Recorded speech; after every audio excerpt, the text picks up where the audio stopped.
یعنی پلاک کرج 68 پلاک 68 میبینن عشق میکنم من، یعنی میبینمشون باشون اصلا کیف میکنم دیگه. یه سانسور رو بذارم روی همین آبیدر کردستان سنندج یه پنت هاوس برای پدر و مادرم درست کنم این بالا. نگفت خودم دمت گرم دمت گرم پرچمت آره نوکرت خدا پرچمت. چالش میری نگاه کنید، اینه میگم چالش بدآموزی داره، اینه سر اینه.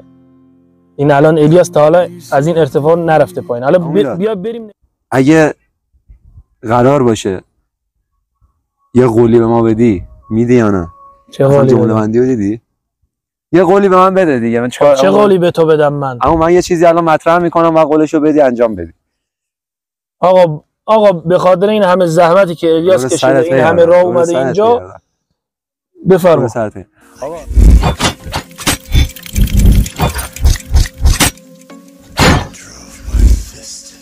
آقا یه میلیاردی خوب داشته باشی نمیده بمونی واقعی. اصلا ببین نمیتونم اصلا پدر و مادرم رو ول کنم، نمیتونم. من دستشون رو 1000 بار پاشون رو 1000 بار میبوسم. یه جمله بهشون بگو تو میگی پدر واقعی از ته قلبم میداد. پدر مادر من یه دقیقه واقعی باشون خلوت کن. ما نیستیم بابا مادر عزیز. چالشه. آره چالشه. واقعا یه جمله ته قلب بخوای بهشون بگی بگو. ببین پدر مادر واقعا از همینجا، از همین تریبیون من دست و پاتون رو میبوسم و اگه شما نبودید من ببین تا اینجا پیشرفت نمیکردم و من قلبا از همینجا دوستتون دارم. یه جمله کردی بهشون بگو.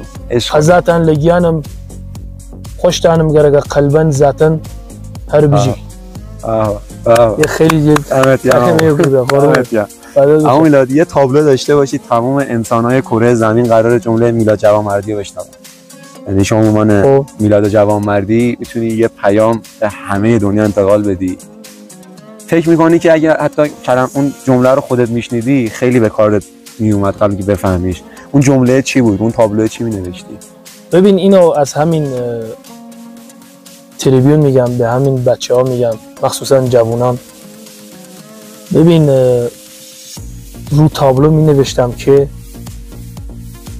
یه هدف انتخاب کن و تا آخر اون مسیر رو برو، اون هدف رو برو و عوض نکن هی از یه شاخه به یه شاخه دیگه.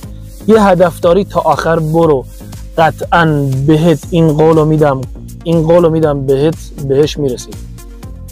اینو از من کوچیک شما بشنوید، قطعاً به اون چیزی که میخواید میرسید. فقط هدف رو تا آخر برید بچه‌ها. هر هدفی که دارید، هر کاری که میخواید شروع کنید تا آخر برید. آقا میلاد یه ذره سوالا رو شخصی تر کنیم و بریم تو بره. پیج شخصی با دختری تا حالا تیکوتاک کردی یا نه؟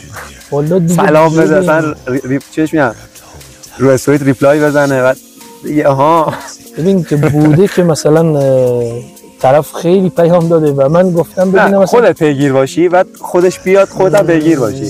آره بوده. خب کامل توضیح بده. اینطوری هم بوده ولی دیگه به خاطر یه سری شرایط چالشی و ورزشی و یه سری کار و پیج و اینا یه ذره دوره. آره من نمیتونم مثلا زیاد ببین برام بیشتر اون هدفم مهمه تا عشق و عاشقی. اینو واقعی بگم، اینو واقعی بهت بگم الیاس جان، من بیشتر اون هدفم برام مهمه. شکست عشقی خوردی که اینو آره شکست عشقی که خوردم. سر چی اصلا تموم شد؟ سوالا رو کجا دارم میبرم؟ اصلا از یادم نمیاد، خیلی مال خیلی وقت پیش بود. اون موقع مغز کامل نیست، آدم کامل نیست دیگه، بچه هست دیگه. اون موقع هوا داره سر آدم. ولی الان میگم خدای شکرت که به یه درجه رسیدم که عشق و عاشقی برام مهم نیست. میگم خدای شکرت، چون مغزمو خیلی قوی کردم الیاس. فقط رو هدفم تمرکز کردم. میخوام هدف رو ببرم. هدف باشه، اون هدفت بره، اون هدف همه چی رو به سمت خودش میاره. پول میاره، عشق میاره. میاره دیگه. این واقعیته که من دارم میگم. 5 ملاکت واسه ازدواج چیه؟ اون دختر مورد نظرت بعد چیار داشته باشه؟ ببین الیاس جان، من اینو به جوانان وطنم هم میگم. ببین من تا وقتی که وضع مالیم خوب نشه به اون درجه نرسم که بتونم یکی دیگه اگه شریک زندگی بیارم بتونم مثلا خوشبختش کنم، تا اون درجه نرسم این کارو انجام میدم، چون گناه داره. یعنی من میام یکی دیگه میارم اونم بدبخت میکنم. میدونی چی میگن؟ چون زندگی مگه چند بار اتفاق میفته. من اینو همیشه تو ذهنم دارم و دوست ندارم کسی رو برم. ملاک چیه؟ الان فکر کنم همه چی داری، همه چی اوضاع مالی اوکی. ملاک اینه که یکی باشه که مثل خودم ورزشکار باشه، یعنی اخلاق، قیافه، ظاهر. ببین خدا زن آفریده که ظریف باشه، مردم آفریده که مرد باشه. یعنی خطر عزیز الان میگن نه زن با مرد برابره. نه من میگم برابره. من اینو قطعا میگم. من تو کلیپام هم گفتم برابره. میگی شما؟ آره من میگم برابره. من نظر ندارم. آره من یه کلیپی درست کردم و اومدم یه قدرت زن و مردو هماهنگ گذاشتم، یعنی برابر گذاشتم. یعنی تو پیجم هست اگه نگاه کنن بچه‌ها. منظور من اینه که خدا زن آفریده برای اینکه مثلا ظریف باشه، مرد آفریده زمخت باشه. یعنی من یه جوری میگم که منظور برسونم. اوکی میفهمی. ولی کلا من اون ملاکی که خودم دارم اینه که اون زنه مثل خودم ورزشکار باشه و یه هدف اون خانم و هدفمون نزدیک هم باشه، نه اون که یه جوری دیگه باشه که من بیام و سردر بشه. یعنی زن خودت چالش مثلا بگیری؟ آره چالش بگیرم و یه جوری باشه که اونو بیارم و ناراحت بشه، نتونه زندگی ادامه بده، نتونه زندگی کنه. چون بچه‌ها زندگی بری زیر یه سقف خیلی سخته.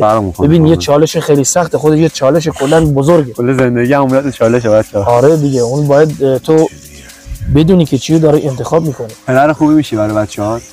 اونو دیگه نمیتونم. به نظر خودت؟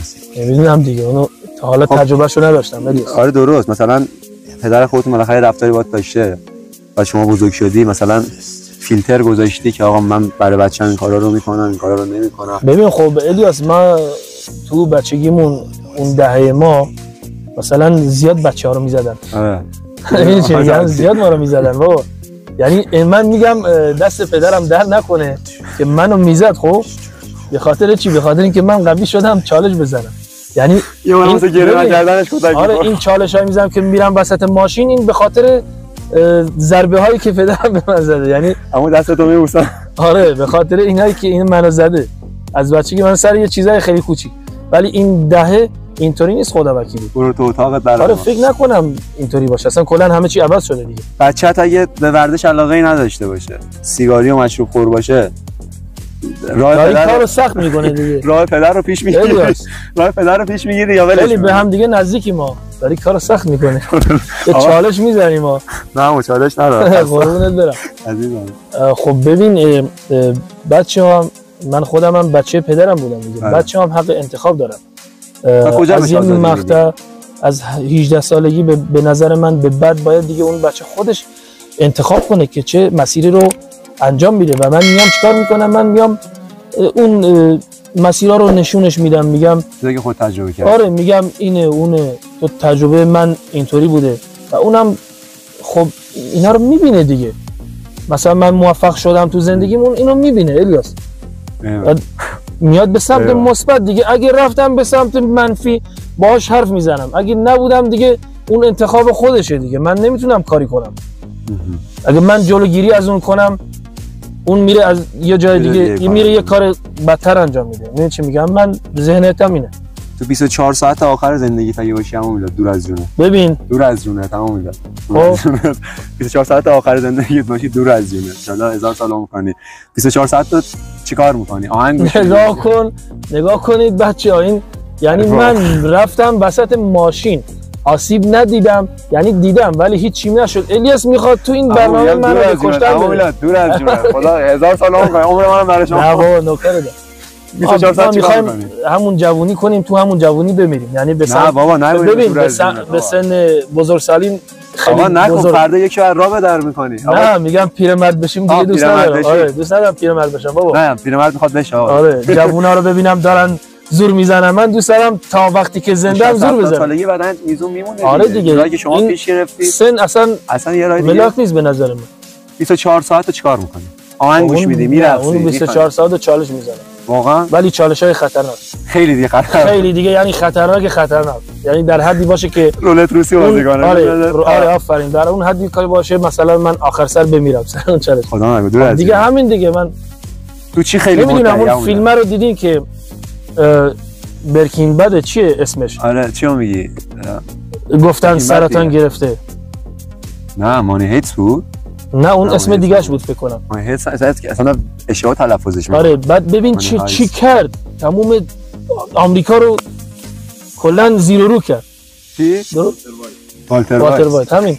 ببین چیکار کرد، یه معلم خیلی ساده که ترس داشت بره تو دستشویی یا بره مثلا از مدرسه بره تو خونهشون، ترس داشت بیاد و بهش بگن تو داری میمیری. ببین یه چیزی بگم، ذهن خیلی قویه بچه‌ها. وقتی که تو بدونی که چیزی نداری واسه از دست دادن، باور کن میتره کنی، یعنی باور کن، یعنی اون فیلم هم همین موضوع میرسونه به مخاطب، یعنی تو چیزی برای از دست دادن نداری. اینم همین حسه رو داشت و ببین دنیا رو کلا زیر و رو کرد.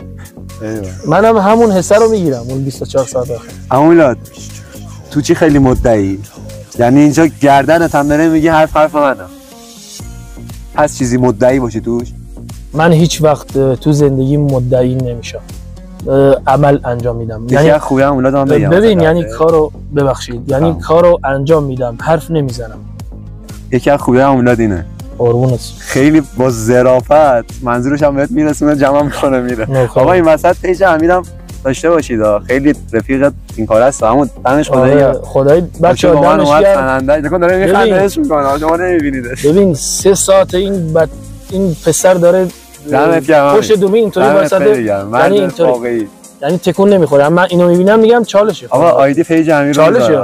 ببین پسر جذاب، مورد ازدواجی چیز داره، باشه اشتباه اومدین. حالا کنید پیجشو، خیلی تموم شد. بچه‌ها اینم بگم که الیاس هم خیلی زحمت کشیده. طرفدارا، بچه‌ها، عزیزای دلم، آبم نکنم اما میلاد، بله کنم آب میشه. سابسکرایب کنید و اون زنگوله هم بزنید. اون زنگوله چیه اون؟ زنگوله. آره زنگوله رو بزنید و سابسکرایب بزنید. من دقیقاً جلوی اما میلاده. الیاس خیلی داره زحمت میکشه. از کجا 8-9 ساعت رانندگی کرده تا رسیده به اینجا. رسیده به مناطق کردستان. ایش بچه‌ها وسط مصاحبه من یه چیزی رو خارج از مصاحبه بگم، دور از پرانتز. واقعا خیلی جای ایران رو من گشتم، خیلی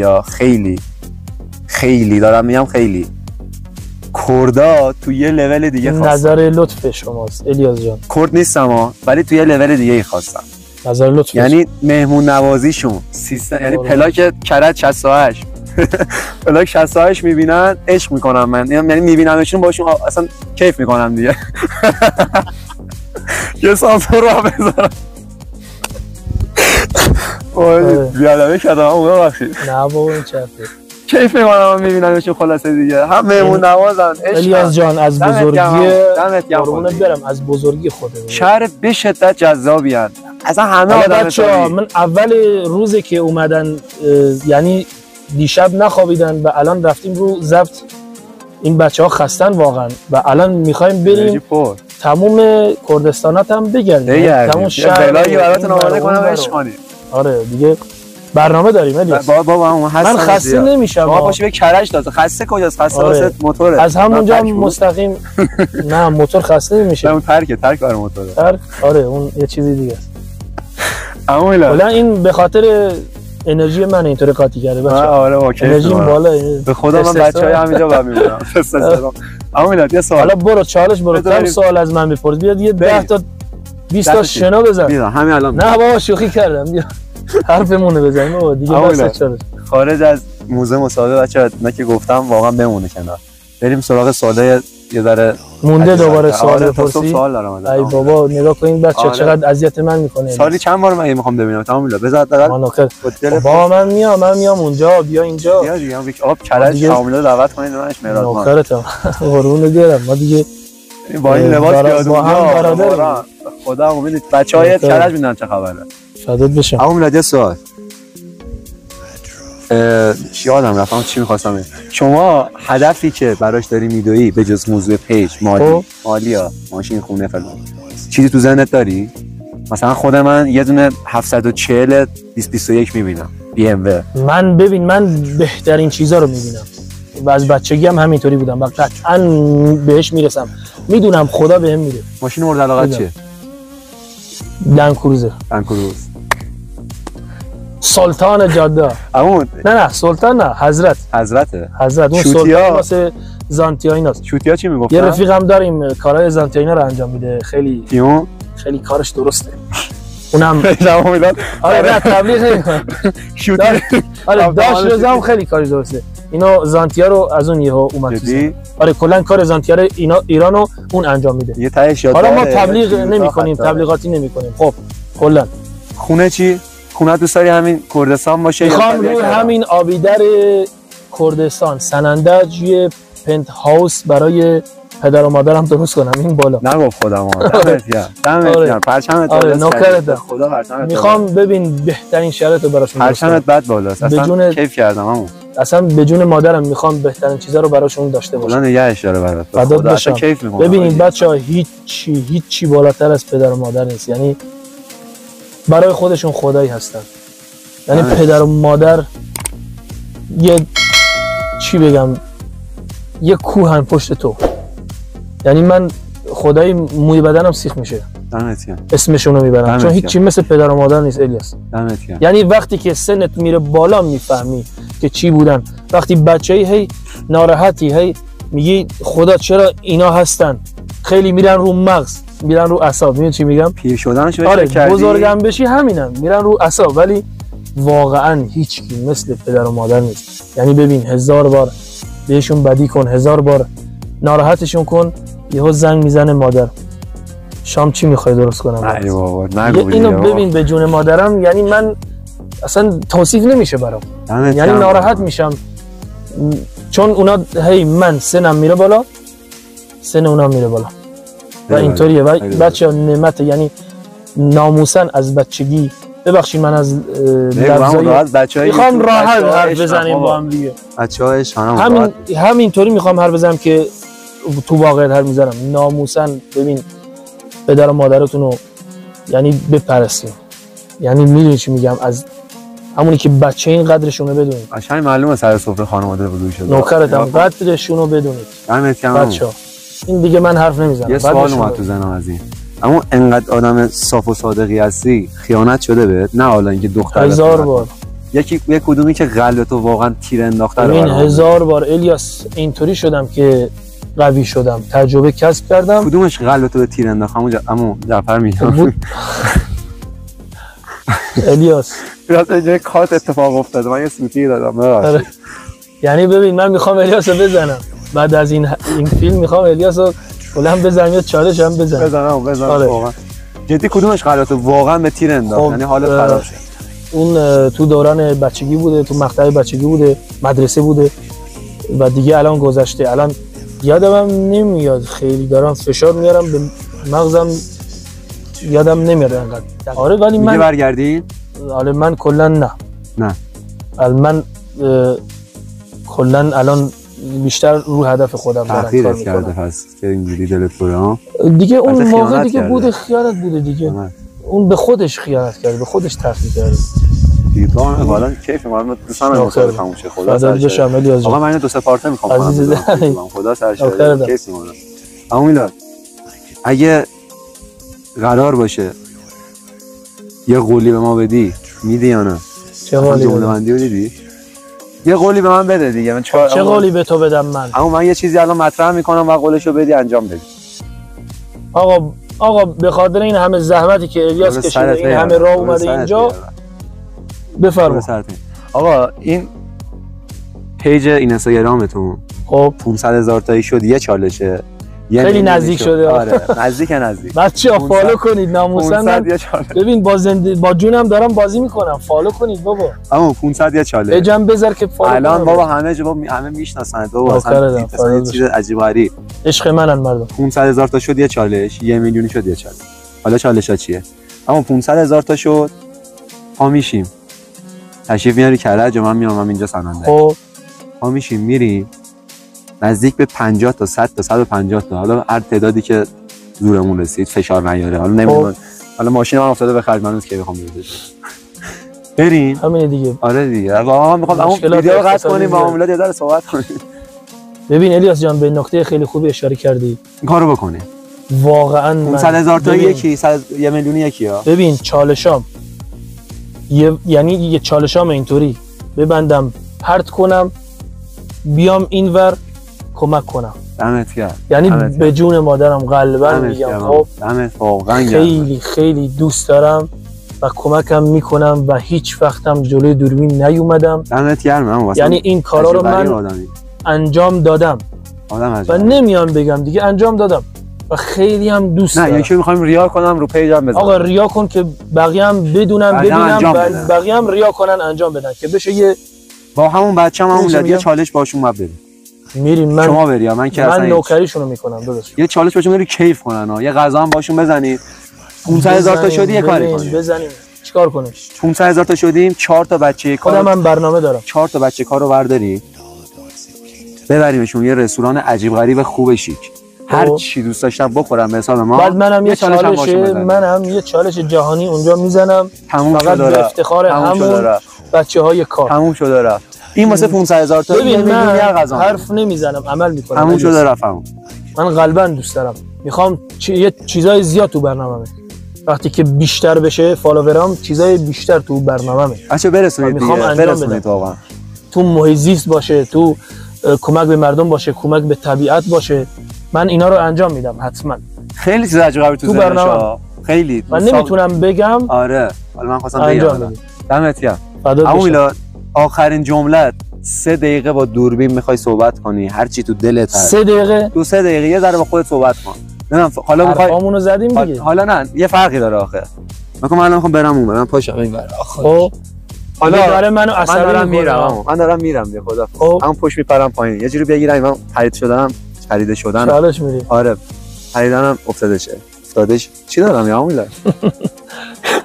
اشکال نداره. 3 دقیقه میخوای با بابات صحبت کنی، میخوای با خانواده صحبت کنی، میخوای با داداشت صحبت کنی، میخوای با رفیقات صحبت کنی، میخوای با میلاد 18 ساله صحبت کنی، میخوای با میلاد 40 ساله صحبت کنی، با هر کی میخوای صحبت کنی 3 دقیقه باهاش صحبت کن. با هر کیا میخوای با بچه‌ها بابا تایمشو بیار پایین. هر چقدر خودت دوست داری یه جمله، یه دقیقه، 2 دقیقه، من دارم میرم. هر چی دوست داری بگی و بگو.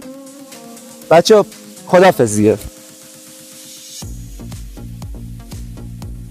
چالش میری؟ نگاه کنید. اینه میگم چالش بدآموزی داره، اینه سر اینه. این الان الیاس تا حالا از این ارتفاع نرفته پایین. حالا بیا بریم نگاه کنیم آسیب ندیده باشه. امیر خب دیگه چی بگیم؟ خواستم اینو بهتون بگم، قربونتون عزیزای دلم. ببین موفقیت به اونی که شما فکر میکنید نزدیکتره، فقط باید اون چیزه رو بخواید. اونی که تو مغزتونه باید بخواید اونو و رو هدفتون وایسید و من تاکید کردم رو و این هدف رو تا آخر عمرتون ببرید، یعنی تا آخر برید. بهتون قول میدم میشید بهترین نو در اون کار، در اون چیزی که میخواید. و از همینجام دست همتون رو میبوسم، دست بوس همتون هستم. آقا الیاس، آقا امیرم، هر بجی همه مردم ایران فداتون بشم.